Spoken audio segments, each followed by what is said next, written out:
मारेगांव तहसील के मौजा चिंचला गांव में रोजगार हमी योजना के अंतर्गत बनाए गए सड़क मार्ग को एक ग्रामीण द्वारा जेसीबी मशीन से नुकसान पहुंचाया गया।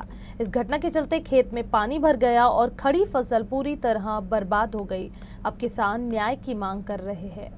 यहाँ सेवानिवृत्त पुलिस उप निरीक्षक लक्ष्मण गणपत राजगढ़ के खेत के पास रोजगार हमी योजना के तहत उत्तर दक्षिण दिशा में एक सड़क बनाई गई थी, जिसके दोनों ओर पानी का बहाव प्राकृतिक रूप से हो रहा था। शिकायत के दौरान किसानों ने बताया कि एक व्यक्ति ने जानबूझकर दुश्मनी के चलते सड़क के बीचों बीच जेसीबी से नाली खोद दी, जिससे पानी का बहाव बदल गया और सीधा उनके खेतों में चला गया। मी शेत करत होता, पिंटू राजगडला आडवा रोड पडून पूर्ण शेतात पाणी घातले, एवढी मोठी नालीच पडली। माझ्या नाली मारात नुकसान झालं। कोण फोडलाय म्हणलं? पिंटू राजगडकर। कुठं जाणार रस्ता होता तो जंगलात जाणार होता। ते रोडचा काम पहिले बनवला ऑलरेडी, तोच रोड कुठून त्यानं नाली काढली। नुकसान सर्व आता आंबाले त्याचं शेत आहे, माझं माल आहे, नुकसान माझी।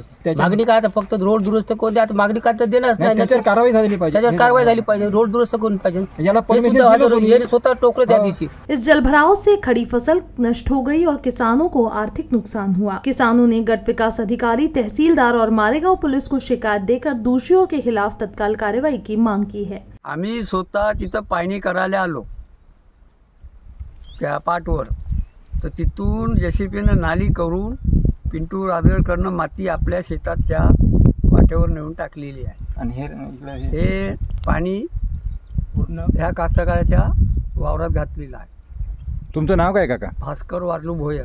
तुमचं शेत कुठं आहे? माझं ते कॉर्नरवरचं। माझी मागणी आहे काय, रोड येतं जसा आहे तसा व्हावा।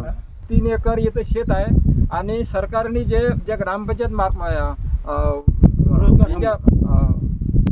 रोजगार हमी योजनेच्या अंतर्गत रोड काढलेला आहे आणि त्या रोडच्या नाल्यानंतर दोन्ही प्रभाग 2 साईडने काढलेला आहे, परंतु पिंटू राजगडकर यांनी त्याच्या शेताचा काही संबंध नसताना त्याचं शेत कमीत कमी 200 मीटरवर आहे इथून, त्यानं इथं जेसीबी लावून खोदून हे आमच्या वावरामध्ये प्रवाह काढून आमचं दोन्ही नाल्याचा प्रवाह आमच्या तिकडे सोडलेला आहे आणि याच्याविषयी आमची तक्रार आहे। आणि हे माती तिथं नेली आहे आणि इथली माती काढून सुद्धा त्यांना आपल्या याच्याकडे नेली, तर याच्याविषयी आमची तक्रार आहे का ज्याच्यावर कारवाई व्हावी आणि याला हे परमिशन रोड खोदून या दोन्ही नाल्याचा प्रवाह काढला यानं कुणी दिला आदेश, हे आमची त्याची मागणी आहे। तहसीलदार साहेब मागणी आहे आणि ठाणेदार साहेबांना मागणी आहे त्याची। हे बिना परवाना हे काम कसं केलं त्याने, कोणाच्या आदेशाने केलं, त्याचा काही संबंध काय नाही। इथं संबंध नसताना त्यांना इथून माती काढणे आणि आपल्या शेतात नेणे 200 मीटरवर जेसीबी लावून, आणि ह्या काय सांगते याच्यावर तर आमची तहसीलदाराकडे तक्रार आहे आणि ठाणेदाराकडे तक्रार आहे